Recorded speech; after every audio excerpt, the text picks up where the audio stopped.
สวัสดีค่ะสวัสดีค่ะนะคะเฟซบุ๊กสุดสัปดาห์เปิดบ้านต้อนรับน้องๆ2 นักแสดงนำคือเฟย์ค่ะเมย์ค่ะจากเรื่องรักปากแข็งค่ะโอเคเย้บ้างน้องๆพรุ่งนี้ซีรีส์จะออนแล้วนะใช่ไหมใช่ค่ะตอนแรกยังไม่มีใครได้ดูนอกจากได้ดูแบบสปอยทีเซอร์กันไปใช่ค่ะเพลงอะไรกันไปรู้สึกยังไงบ้างอ่ะซีรีส์จะออนแล้วพรุ่งนี้แล้วตื่นเต้นมากเลยค่ะเหมือนเรารู้สึกเหมือนเพิ่งถ่ายทำเสร็จไปเลยแล้วก็เวลามันผ่านไปไวมากๆค่ะแล้วเราก็ค่อนข้างที่จะแบบคาดหวังกับซีรีส์เรื่องนี้ก็เลยตื่นเต้นมากหน่อยค่ะค่ะถ่ายทำกันไปนานไหมคะ ประมาณ2 เดือนนิดๆค่ะ ถือว่าเร็วมาก ใช่ค่ะ เล่นสปีดกัน สุดๆค่ะ ให้แฟนๆเลยเนาะ ใช่ค่ะ ถ่าย4 วันต่อสัปดาห์ ใช่ค่ะ4 วันติดเลย ใช่ แล้วน้องๆก็ตอนนี้ก็คืออัปเดตนิดนึงอันเนี้ยอัปเดตเผื่อใครๆที่เป็นแบบแฟนๆใหม่แล้วมาติดตามกันแต่ละคนอายุเท่าไหร่ตอนนี้แบบนอกจากเป็นนักแสดงทำอะไรอยู่เรียนอะไรอย่างเงี้ยค่ะ ค่ะเฟย์นะคะตอน3ค่ะเพิ่งเรียนจบเลยจะรับตุลานี้แหละค่ะแล้ว จ ก็ บจากที่ไหนอย่างไรคะ จบนิเทศจุฬาค่ะ ค่ะรับปริญญาเดือน เดือนตุลาค่ะ Congratulations ขอบคุณค่ะ เย้ อายุบัณฑิตเลยใช่ค่ะ โอ้ไม่กล้าพูดอายุเลย ค่ะ เมยดาค่ะ อายุ27ค่ะ ยังเด็กอยู่ ค่ะจบจากมสวค่ะ จบนานแล้วค่ะ ก็จบแล้วเราก็เลยลุยงานแบบเต็มที่เต็มสตรีมเลย ใช่ค่ะ ไม่ได้มีห่วงเรื่องตารางเรียนอะไร อืม เนาะเหมือนช่วงก่อนที่หนูยังต้อง ใช่ค่ะ ก็คือช่วงที่ถ่ายก็ยังเรียนอยู่ค่ะ แต่ตอนนี้ก็สบายตัวแล้วค่ะ ใช่เวลาเดินสายไปงานอะไรเราก็จะคล่องตัวมากขึ้น ใช่ ไม่ต้องมีห่วงเรื่องตารางเรียนเนาะอ่ะพูดถึงซีรีส์เรื่องนี้กันนิดนึงค่ะเล่าเรื่องให้น้องๆเล่าถึงบทของตัวเองก่อนดีกว่าคาแรคเตอร์เป็นใคร ค่ะ เขามีบุคลิกยังไงทำอะไรอะไรอย่างเงี้ยค่ะ เฟย์ค่ะก็รับบทเป็นกี้กีรันค่ะ ก็จะเป็นคนที่เท่ๆซึนๆงงๆแต่ว่าเขาจะมีคนแบบสาวๆมากรี๊ดเขาเยอะ แล้วก็เป็นคนที่ปากแข็งมากๆค่ะ ไม่กล้าที่จะบอกรักพีม ถามนิดนึงว่าเขาเหมือนน้องเฟย์ไหมคะหรือบุคลิกไม่เหมือนกันเลย ครับ อ่ะเท่อะเหมือนกันไหมเท่เหมือนกันไหม เหมือนค่ะเท่เหมือนกันเลย เหมือนไหม เหมือนค่ะเหมือน ซึนนี่คือแบบเหมือนแบบอึนๆงงๆ อึนๆงงๆ ซึน เพื่อนเพื่อนก็ไม่ได้งงมากค่ะ เหมือนอันนี้เหมือน ๆต้องให้คนอื่นคอนเฟิร์มเนาะ เหมือน ปากแข็งไม่ค่อยพูดคำว่ารักหรือแสดงออกอันนี้จริงไหมอันนี้ต้องถามเจ้าตัวก่อน ก็ เฟย์ว่าไง ด้วยค่ะ ไม่ค่อยพูดอะไรหวานๆซึ้งๆสักเท่าไหร่ ค่ะ อ่ะก็มีส่วนเล็กๆที่เหมือนเรา อืม แล้วก็ไม่เหมือนเราก็มีเนาะ ค่ะ น้องเมย์ล่ะคะ ค่ะเมย์รับบทเป็นพีมค่ะ ก็ตัวพีมก็จะเป็นเด็กผู้หญิงที่มีความสดใสร่าเริงค่ะ เป็นคนที่เข้ากับคนง่ายมาก แล้วก็จะเซนซิทีฟมากร้องไห้เก่งค่ะ เป็นคนที่ชัดเจนกับความรู้สึกของตัวเองตลอดตั้งแต่แรกเลย แล้วก็เป็นคนที่มีความแบบขี้หึงหน่อยๆ ขี้หึง ขี้วีน เอาแต่ใจตัวเองอะไรอย่างเงี้ยค่ะ ด้วยความที่เขาเป็นลูกคนหนูด้วยครบคุณสมบัติคนเป็นลูกคนหนู อ่ะใช่ สดๆเลย ใช่ ค่ะ มี ค่ะ อะไรที่เหมือนหนูบ้างอันนี้ก่อนสดใสร่าเริงเข้ากับคนง่าย หนูว่าอันนี้ใช่ถูก ดูเข้ากับคนง่าย ใช่ค่ะเข้ากัน ห เนี่ย นูไว้ หนูเอ็กโทด introvert ใช่ อันนี้ดีแล้วก็เรียกอะไรอ่ะร้องไห้ง่ายเหรอ ร้องไห้ง่ายอาจจะ เหมือนอยู่ เหมือนไหมอ่ะ เหมือนเธอร้องไห้ง่าย หรอ ใช่ แต่มันจะร้องไห้ง่ายกับแบบเซนซิทีฟกับคนที่ ร้องไห้ง่ายเซนซิทีฟเหมือนกัน ใช่ อ่า แต่แค่เฉพาะกับเรื่องที่มันแบบอันนี้กับเราจริงๆ เช่นเรื่องแบบคนที่เรารักครอบครัวหรือว่าเพื่อนสนิทที่เรารักอะไรอย่างเงี้ย แล้วคน จะไปง่าย กว่ ใช่ใช่ คุณเคยเราจะร้องไห้ด้วยง่ายเนอะ ใช่ค่ะ จริงเนาะ ค่ะจริงเลยค่ะ ชัดเจนกับความรู้สึกคนนี้เขาไม่ค่อยแสดงออก อืม หนูชัดเจนกับความรู้สึกรักก็บอกรักชอบก็บอกชอบอันนี้จริงไหม เออ แต่มันจะย้อนแย้งกับตัวหนูนิดนึงอันเนี้ยหนูว่าเป็นคนไม่ค่อยพูดเหมือนกัน ใช่ไม่ค่อยชัดเจนกับความรู้สึกของตัวเอง ในด้านเรื่องรัก แต่ว่าถ้าเป็นแบบสิ่งที่เราต้องการอะไรเงี้ยหนูว่าหนูชัดเจนกับตรงนั้น ใช่ ใช่ ความรักมุม private อาจจะ อะไรหวานๆอาจจะยังอาจจะไม่ใช่ ไม่ได้พูด ใช่ค่ะ พูดได้ง่ายๆบ่อยๆ อืมใช่ค่ะ ไม่ค่อยแสดงออก ใช่ค่ะ แส เป็น ดงออกอาจจะเลือกเวลาปะอะไรอย่างนี้ปะ เป็นคนขี้เขินไม่ค่อยพูดว่าคำว่ารัก หรือว่าเป็นห่วงอะไรอย่างเงี้ยหนูจะไม่ค่อยพูด ใช่ แต่ว่าจะทำให้ดูว่าแบบว่า อืม แบบแสดงออกให้ดูดีกว่า ใช้การกระทำ ใช่ค่ะ สูตร อืม แสดงออกให้ดูก็เป็นอีกเขาเรียกอะไรอ่ะ อีกมุมหนึ่งในการบอกแล้วกันเนาะ ค่ะ ใช่ ขี้หึง ขี้หึงหนูว่าหนู ขี้หึงอ่ะผู้หญิงเราขี้หึงอ่ะหนูขี้หึงอ่ะ หนูว่าอาจจะมีบ้างแต่ว่าไม่เท่าพิมพ์ อืม พิมพ์เขาจะหึงหนักหึงแรง อืมแต่หนูอาจจะหึงแล้ว อาจจะนิ่ง ให้รู้เบา ๆเบาๆพูดบ้างประชดบ้าง ๆ แต่จะไม่ได้แบบทุกสถานการณ์ ใช่ ในหมดเลย อืม เอา พิมพ์ แต่ใจไหมเอาแต่ใจไหม เอาแต่ใจไหมเอาแต่ใจไหม ไม่หรอกเธอไม่ได้ขนาดนั้นไม่ เอาแต่ใจ ไม่นะเฟลว่าเขาไม่ได้ออก ไม่เนาะ เฟลว่าไม่ อ่า ใช่ ก็เป็นคาแรคเตอร์ที่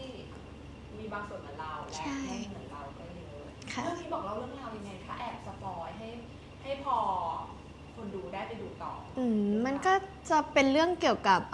กี้กับพิมพ์ที่เขาแอบปิ๊งกันตั้งแต่ช่วงแบบว่ามัธยมเลย เป็นป๊อปปี้เลิฟใสๆแล้วก็ เด็กๆนักเรียน ใช่ เราอ่ะจะแบบลุคเขาหนักมากเพราะเราชอบ แต่เขาก็จะเป็นฟิลแบบเนี้ยเอ้ยชอบเหรอจริงเหรอไม่รู้ตัวไม่รู้ปากแข็งไม่บอกชอบเราสักทีนึง แต่จริงๆก็ชอบเหมือนกัน ชอบเขาเหมือนกันใช่ แล้วก็ข้ามไปถึงมหาลัย ถึงจะไปเป็นแฟนกันช่วงมหาลัยค่ะ ไปเจอกันที่มหาลัย ใช่ไปเจอกันที่มหาลัยอีกเพราะว่าเหมือนสัญญากันไว้ว่าจะไปเรียนต่อด้วยกันที่มหาลัยนึงด้วยกัน แล้วมันก็เกิดเรื่องที่ทำให้เรากับเขาอ่ะต้องพัดภาคกันไปถึง 7 ปี หลังจากจบมหาลัยเหรอหรือว่า ไม่จบด้วย ใช่ อ๋อเรอ หนูก็ยังไม่จบมหาลัย ก็เหมือนโดนคุณพ่อสั่งให้ไปอยู่ลอนดอน อ่า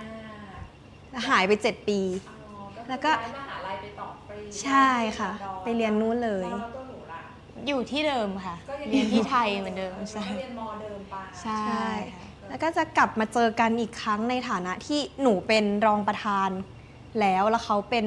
วิศวกร ใช่สกอต อยู่ในบริษัท หนูในบริษัทเรา ใช่ ก็คือมาเป็นลูกน้องเราถูกปะ เป็นคนสอนงานก่อน ต้องสอนงานให้เขา คือ หนูกลับมา ใช่หนูกลับมาทำงาน เพื่อตัวเอง ใช่ค่ะ อืม แล้วเราเป็นพนักงานวิศวกรอยู่ในบริษัทนั้นอยู่แล้ว ใช่ อา ค่ะ โบเชส ใช่ไม่รู้จะ เออหรือเปล่าตั้งใจมาทำงานบริษัทเขาหรือเปล่า พรหมลิขิต มันมีเหตุการณ์บางอย่างที่ทำให้เขาต้อง กลับมา เขาสัญญาอะไรบางอย่าง อืม อืม กลับมาก็ต้องมาเจอกันในวัยทำงานและ ใช่ค่ะ เรียนจบกันแล้ว ใช่ ก็เป็นเรื่องราวเริ่มต้นขึ้นสานต่อในวัยทำงานแล้ว ใช่ค่ะ แต่จะสานต่ออะ ยังไง เจออะไรบ้าง อืม ก็ต้องรอลุ้น ใช่ก็ต้องรอลุ้น ค่ะ ว่าจะเมื่อไหร่จะเลิกปากแข็ง เมื่อไหร่จะเขาจะง้อฝั่งนี้สำเร็จไหมแล้วฝั่งนี้จะให้อภัยในสิ่งที่เขาทำได้ไหมก็ต้องไปรอดู ถามนิดนึงว่าจะสปอยหรือเปล่าในการแยกจากกัน ค่ะ ไป7 ปีเนาะยาวครั้งนั้นช่วงเรียนมหาลัยมันแยกจากกันด้วยดีหรือว่า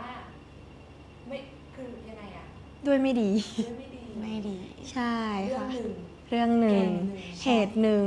เพราะคนนี้ มันจะเป็นเพราะใครดีอ่ะ มันก็อาจจะเป็น แต่หนู เพราะอะไรหลายๆอย่าง ใช่ไหมหนูเสียใจ เขาก็เสียใจด้วย ต่างเสียใจ ใช่ค่ะ อืม อืม ก็เลยต้องกลับมา มันเป็นคำสัญญาที่เขาเคยให้กับคนคนหนึ่งไว้ เขาก็เลยต้องกลับ ส มา ปอยอยู่นะ เอ้ยสปอยอยู่นะ เออ จบเรื่องนะหนูเล่าจบเรื่องแล้ว เอาเป็นว่าการมาเจอกันในวันทำงานอ่ะก็คือเกิดจ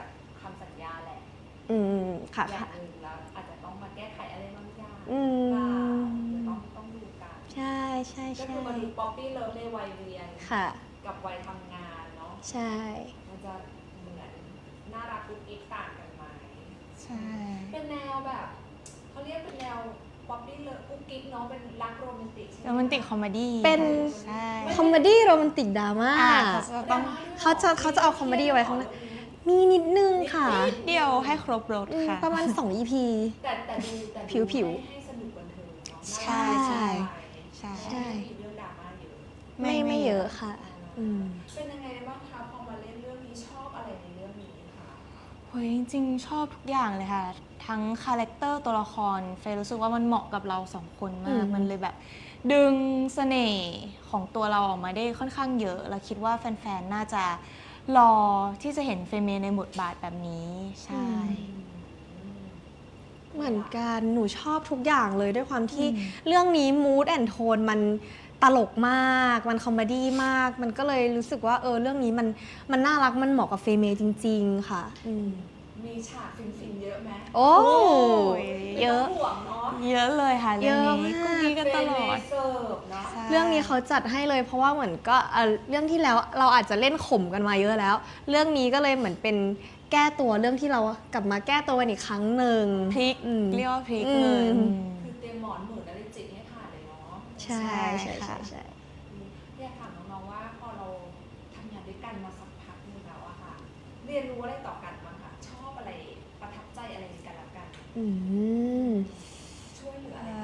เยอะนะเฟยว่าเขาช่วยเฟยทุกอย่างในเรื่องที่แบบเขาจะค่อนข้างแบบ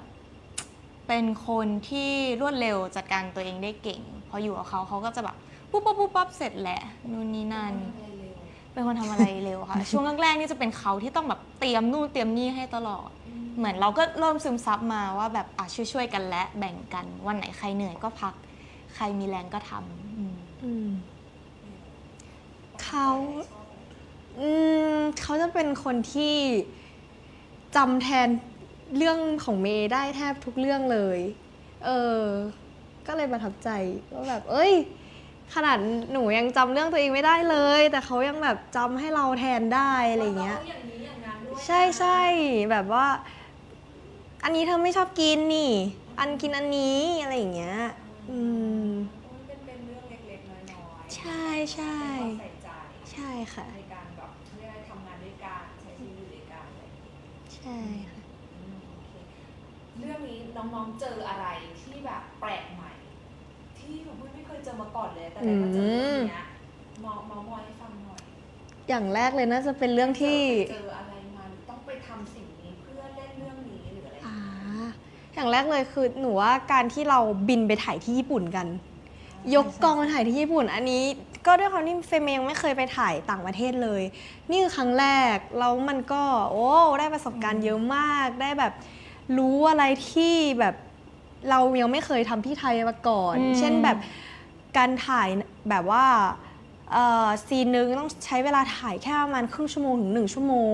มีสิทธิ์เล่นได้แค่ 1-2 เทคเท่านั้น ต้องทำเวลา ใช่ค่ะ ซึ่ง ไม่ใช่บ้านเราอะ มันไม่ใช่บ้านเรา มันท้าทายมาก เราต้อง ใช่ เคารพสถานที่ ใช่ค่ะ เป็นหลักใช่ เฟย์ว่า แปลกใหม่ เรื่องนี้แปลกใหม่เยอะมากเลยค่ะ ด้วยความที่บทบาทกี้มันดูเป็นแบบตัวโดนจะประสบภัยตลอดเวลา นี่เป็นผู้สุดท้ายเหรอ ใช่ประสบภัยค่ะ เดี๋ยวลูกบาสอัดหน้าบ้างเดี๋ยวเดินชนประตูบ้างอยู่อย่างนี้ทั้งเรื่องแล้วก็แบบเฟย์ก็กำลังคิดว่าแบบทำไมชีวิตคนคนหนึ่งมันถึงประสบภัยอะไรขนาดนี้ แล้วเราเจ็บจริงไหมบางที จริงๆเขาเซฟให้ค่อนข้างเยอะค่ะ แต่บางทีเราก็คืออินซุ่มซ่ามเล่นจริงบ้างเจ็บจริงบ้างก็มีเหมือนกันใช่ค่ะ ลืมพังมือตัวเอง ใช่ตัวเองส่วนมากจะทำตัวเอง ย้อนพี่ขออนุญาตย้อนไปตอนที่ไปถ่ายที่ญี่ปุ่น ค่ะ นอกจากเราต้องทำงานแบบแข่งกับเวลาในระยะเวลาที่กำหนดใดๆอะไรอย่างเงี้ยประทับใจอะไรในการไปทำงานที่ญี่ปุ่นค่ะไปเจอมีเหตุการณ์อะไรที่รู้สึกว่าชอบประทับใจอะไรอย่างเงี้ย จริงๆ เริ่มแรกเลยประทับใจพี่ๆทีมงานทั้งฝั่งญี่ปุ่นด้วยแล้วก็ฝั่งเราด้วยคือพี่ๆเขาน่ารักมาก คือหนูรู้ว่าทุกคนเหนื่อยกันมากๆ แต่เขาก็แบบพยายามแสดงสิ่งที่ไม่เหนื่อยออกมาให้เราเห็นว่าเขาก็เหนื่อยเหมือนกันอะไรเงี้ยเหมือนพยายามแบบพุชพวกเราให้แบบขึ้นมาตลอดเลยอะไรอย่างนี้จริงต้องให้เลยที่ทีมงานแล้วก็จริงๆประทับใจเยอะนะญี่ปุ่นวิวสวยภาพสวยท่านที่เราที่เขาบางสถานที่เขายังไม่เคยให้กองถ่ายไหนเข้ามาถ่ายอะไรเงี้ยแล้วเขาให้กองเราเป็นกองแรกก็เลยรู้สึกว่าแบบประทับใจมากๆที่แบบเหมือนแบบเอ็กซ์คลูซีฟอ่ะก็จะได้เจอประสบการณ์ใหม่ๆใช่ค่ะเวลาเลิกกองไปทำอะไรกันคะ โดนนอนค่ะนึกว่าจะมีแบบแอบไปช้อปปิ้ง โอ้ยมันก็มีบ้างบางวันค่ะสมมติว่าแบบอย่างมีบางวันค่ะด้วยความที่พักเราอะอยู่ตรงข้ามกับดองกี้อะไรเงี้ยบางทีเลิกกองปุ๊บก็เดี๋ยวแวะไปซื้อแบบคอนแทคเลนส์บ้างอะไรบ้างแล้วไปซื้อแบบเดียวก็กลับมานอนเพราะว่าเราต้องตื่นแบบตี 1เพื่อมาแต่งหน้าต่อใช่ค่ะนอนน้อยมากค่ะนอนแค่ชั่วโมง2 ชั่วโมงใช่ ตี 1 ตี 1 ครึ่งเพราะว่าเราต้องออกกองกันตี 3เพื่อที่จะไปถึงโลตี 5แล้วเริ่มถ่ายกันต่อจะเช้ากว่าของไทยค่ะใช่หนักมากถ่ายแบบถ่ายอัดเพื่อที่จะให้แบบมันได้ครบทุกแบบโลเคชั่นจริงๆญี่ปุ่นมันค่อนข้างเยอะมันก็ครึ่งเรื่องแล้วอะค่ะใช่ก็เลยต้องอัดมาก8 วันค่ะเราก็ต้องเล่นใช่หนักเหมือนกันตื่นตีสุดแต่งหน้าเดินทางไปโลเคชั่นอีกใช่ค่ะคาดหวังอะไรจากเรื่องนี้บ้างคะอยากให้แฟนๆมีความสุขที่ได้ดูเรื่องนี้ค่ะรู้สึกว่าอยากให้เป็นความบันเทิงในชีวิตเลยละกันทุกคนไม่ว่าจะใครค่ะก็หนูก็คาดหวังว่าแฟนๆทุกคนจะแฮปปี้กับการที่ได้ดูซีรีส์เรื่องนี้เพราะว่าเชื่อว่าแฟนๆทุกคนก็น่าจะแบบว่ารอคอยกันมาเนิ่นนานแล้วก็อยากเห็นเฟรมเล่นบทนี้จริงๆก็หวังว่าทุกคนจะแฮปปี้กับพวกเรากับซีรีส์อะไรอย่างนี้ค่ะใช่อยากให้น้องๆเลือกสัก1 ซีนที่แบบถ้าเราจะพูดถึงซีรีส์เรื่องนี้แล้วหนูทั้ง2 คนจะนึกถึงซีนนี้ขึ้นมาทันทีถ้ามันเป็นการสปอยก็เอาเข้าโดยประมาณถ้าเรื่องนี้เฟย์อาจจะนึกถึงซีนบาสฟาดหัวของกี้ค่ะเพราะมันจะมีตั้งแต่ในไพลอตแล้วที่เขาจะสารภาพรักเขาก็จะโดนบาสฟาดป้องแล้วก็ต้องมีท่าซิกเนเจอร์คือลงไปนอนกับพื้นสนามบาสใช่โอเคค่ะนี่แหละเหมือนคล้ายๆกันก็เป็นซีนในไพลอตที่เราไปผูกเน็กไทให้เขาก็เหมือนเป็นครั้งแรกที่เจอกันด้วยก็เป็นความน่ารักอันนี้ก็จะเป็นความแบบโบบะนิดนึงโบบะใช่ค่ะพี่ขออนุญาตถามถึงถามคำถามของแฟนคลับค่ะได้เลยค่ะแฟนคลับถามว่าอยากถามเฟย์เมย์ว่าคิดยังไงกับกี้พีมคะในช่วงที่เกิดความเข้าใจผิดทำให้ต้องห่างกันหรือเกิดเหตุอะไรที่ทำให้ห่างกันไปนานนะคะคิดยังไง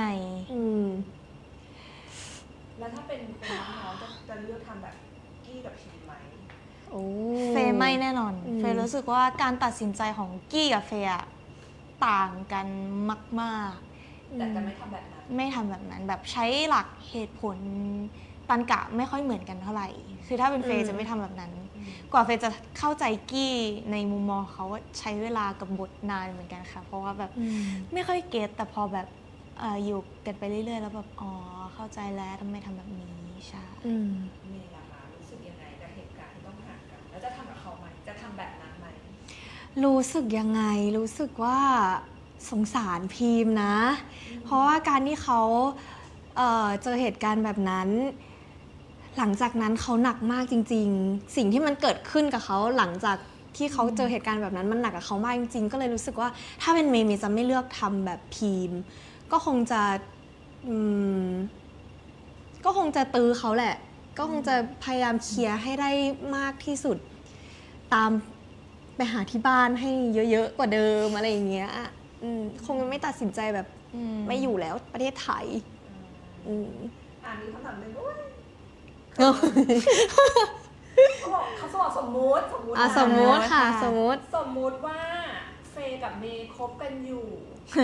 แล้วมีเหตุที่ต้องแบบมีรักทางไกลเหมือนกันแบบนี้เหมือนที่ ค่ะ นะคะไปหลายปีเลยเป็นรักทางไกลอาจจะด้วยเหตุใดก็ตาม ค่ะ อะไรอย่างเงี้ยค่ะ จะเลือกไปต่อ หรือพอแค่นี้ ว้าว ของเฟย์เฟย์ว่าสบายนะเฟย์ไปต่อ เพราะว่าบินไปหาได้ คือถ้ามันรักยังไงอยู่ห่างกันไม่ติดอยู่แล้วรอได้ เหมือนกันเลือกไปต่อเหมือนกัน บินไปหาได้จริง ใช่บินไปหาได้ คิดถึงก็แค่บินไปหา คอลวิดีโอกันก็ได้ ไม่ได้มองว่ามันเป็นเรื่องยากอะไร ไม่ได้มอง ถ้าเราจะคบกัน ใช่ค่ะ แล้วไม่ได้ความรักมันไม่ได้เกี่ยวกับระยะทางอยู่แล้ว แล้วบอกว่าเราจะมีวิธีรับมือกับความรู้สึกนั้นอย่างไร รับมือควา แต่ ม เรา รู้ ไม่ สึก ต้องรับมือไหมเพราะว่าเรา จริงเราไปต่อ เราสู้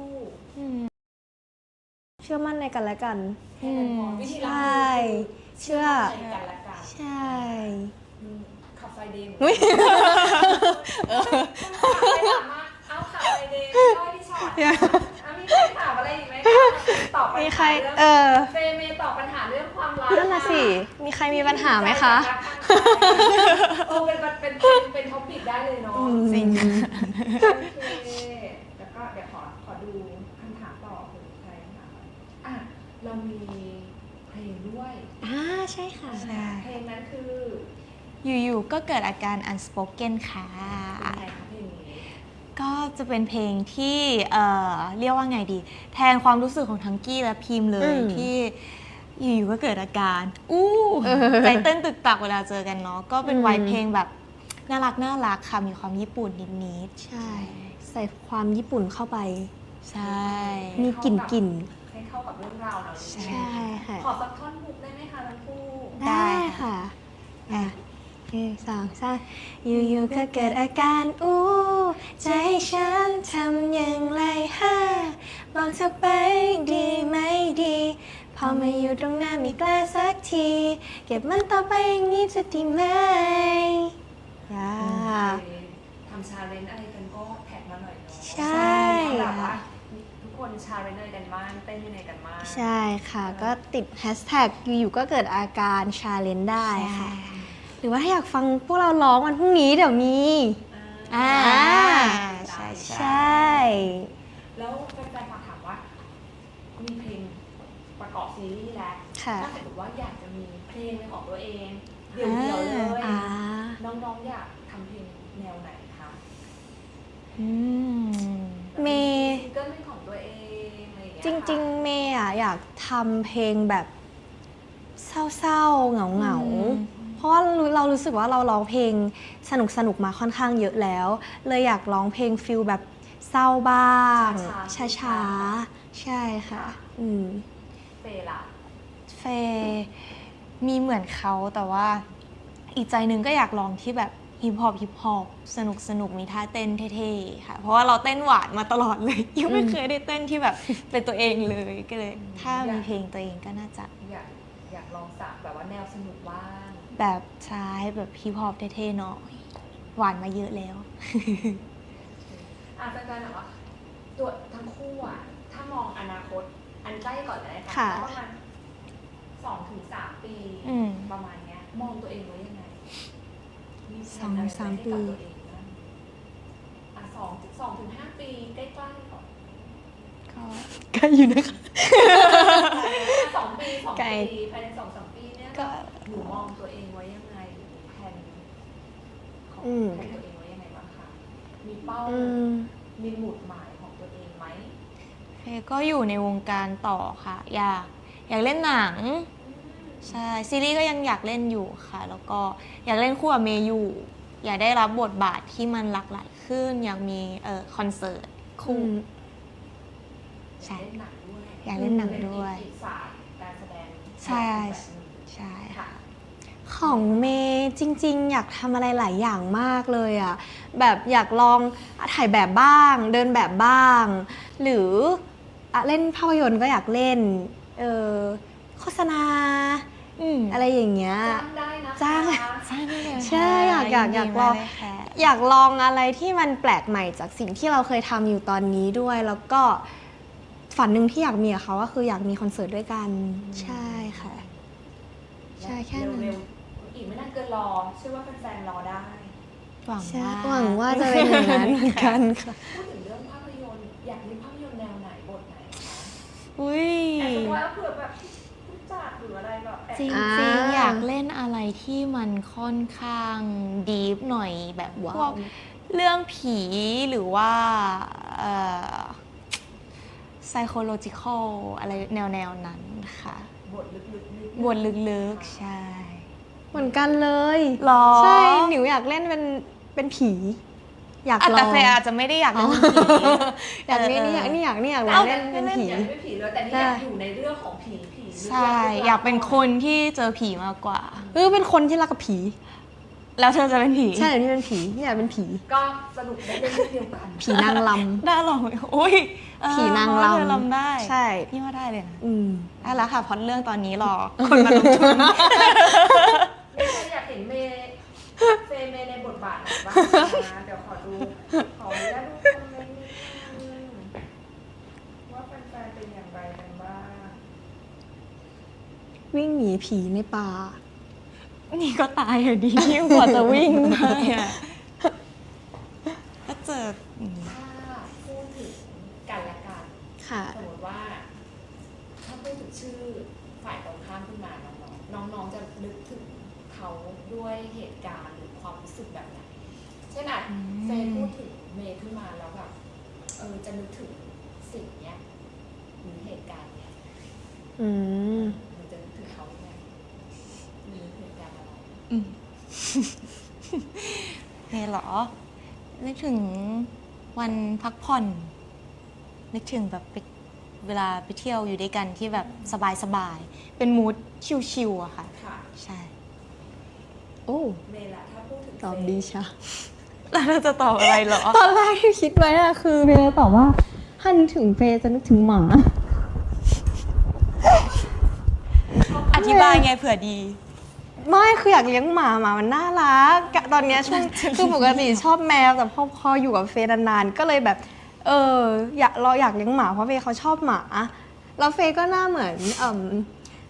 ซามอยด้วยตัว หรอ สีขาว เอาเฟย์ไปเลี้ยงแล้วกัน ใช่ ค่ะ แย่เลยคำตอบนี้ อ่ะ ค่ะ เมย์ล่ะถ้าพูดถึงเฟย์ขึ้นมา ม จะนึกถึงอะไรเหตุการณ์อะไร นึกถึงเหตุการณ์ ควมสึคือแบบไหน นึกถึงเหตุการณ์ที่เวลาเราลืมแล้วจะมีเขาคอยไอ้นี่เราตลอดเลย ไอ้นี่ แบบว่า คอยเตือน คอยเตือน บอก คอยเตือน คอยบอกว่า อันนี้เธอไม่กินอันนี้ เพราะว่าอันนี้มันเค็มไง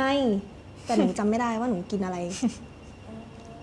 น่ารักเนาะเป็นอย่างนั้นจริง ใช่ค่ะเวลาเรากินข้าวด้วยกันอ่ะ เขาเหมือนรีเซ็ตใหม่ทุกวันนะคะ อืม ต่อให้เป็นร้านที่กินเป็น10 รอบก็คือเริ่มใหม่ คือแปลกมากอ่ะ ปกติหนูว่าเป็นคนความจำดีในระดับหนึ่งแต่พอเป็นเรื่องกินหรือว่าเป็นเรื่องที่อะไรที่ตัวเองชอบอ่ะ คือมันลืมไปหมดเลยว่าแบบสิ่งนี้มันไม่อร่อยนี่นา อันนี้มันเค็มเกิน อันนี้มันหวานเกินเราจำไม่ได้เลยอ่ะ ๆ ทางที่ไปกินแบบบ่อยมากแล้วอ่ะ สุดท้ายอยากให้ทิ้งท้ายเรื่องซีรีส์เรื่องนี้ว่า นอกจากความสนุกเนาะที่น้องๆบอกดูส ค่ะ นุกแบบ อืม กุ๊กกิ๊กคอมเมดี้แน่นอน เรื่องนี้ยังแฝงอะไรอยากที่จะให้คนดูไหมคะ อืมจริงๆเมย์ว่าเรื่องนี้ได้ถ้าดูไปเรื่อยๆ น่าจะได้ข้อคิดของสองครอบครัวที่เขาเลี้ยงดูลูกในคนละรูปแบบกัน น่าจะได้เห็นมุมมองการเลี้ยงลูกของสองครอบครัวว่าแบบ ชัดเลย ใช่ค่ะ เพราะว่ามันค่อนข้าง แบบนี้จะเป็นแบบนี้เลี้ยงลูกแบบนี้จะเป็นแบบนี้ ใช่มันเพราะว่ามันค่อนข้างแตกต่างกันมากระหว่างสองบ้านนี้ อืม แปลว่าได้ในเรื่องของความสัมพันธ์ ไม่ใช่แค่แบบคู่รักอย่างเดียว อืม แต่เป็นความสัมพันธ์ของเพื่อนที่จะมีป๊อกที่เป็นเพื่อนสนิทกี้เฟลว่า อืม คนดูน่าจะแบบซึ้งใจกับ อืม เพื่อนสองคนนี้ที่อยู่ด้วยกันแล้วก็เป็นที่พึ่งให้กันเสมอใช่ค่ะ มุมเพื่อน ใช่มีมุมเพื่อน ดู ด้วย เพื่อน ประมาณว่าในชีวิตหนึ่งคนเราถ้าจะมีเพื่อนสักคน ขอให้มี แล้วคนเดียว แล้วเขา ทั้ง มี ชี เพื่อน วิต คนเดียวด้วย เขามีแค่คนเนี้ยก็ได้เนาะ ใช่ ใช่ค่ะ ว่าเพื่อนคู่เนี้ยเป็นอย่างไร อืม คือเหมือนทำให้เห็นเลยว่าความจริงแล้วเราไม่ต้องมีเพื่อนเยอะมากก็ได้ ถ้าเพื่อนคนเดียวเขามีคุณภาพมากขนาดเนี้ย คนที่ดีก็ไม่ต้องเยอะ ใช่ใช่ นิสัยอาจจะไม่ได้ดีมากแต่ว่า แต่ว่าอยู่ด้วยกันแล้วมันดี เออ ใช่ แล้วเป็นเพื่อนและเพื่อนแท้เนาะ เพื่อนแท้ ใช่ ใช่ค่ะ นะคะ อืม โอเคค่ะถ้าไงให้น้องๆฝากซีรีส์หน่อยค่ะ ก็ฝาก ดูได้ ได้ ที่ไหนอย่างไร อือหือ กี่โมงมีชมย้อนหลังอะไรยังไงบ้าง ค่ะ ค่ะก็ฝากซีรีส์รักบาดแข่ง Somewhere Somehow ด้วยนะคะ จะออนแอร์ทุกวันศุกร์เวลา 3:30 ทางช่อง Workpoint ค่ะ แล้วก็พรุ่งนี้ออนแอร์เป็นตอนแรกค่ะ ใช่ค่ะ หรือว่าอยากรับชมแบบว่าอันคัดนะคะ ก็สามารถไปรับชมย้อนหลังได้ที่ YouTube Idol Factory Official ค่ะ แบบจุกๆเลย ใช่ ฝากเพลงด้วย ฝากเพลงด้วยค่ะ อยู่ๆก็เกิดอาการ unspoken นะคะ มีชาเลนจ์ด้วยค่ะ ติดแฮชแท็กอยู่ก็เกิดอาการชาเลนจ์ด้วยนะคะ ใช่ ฝากด้วยค่ะ โอเค ขอบคุณน้องๆสำหรับวันนี้นะคะ ขอบคุณค่ะ ข ข อ อ บบ คุ คุณ ณ ค่ะ ค่ะ เจอกันพรุ่งนี้นะคะ บ๊ายบาย see ya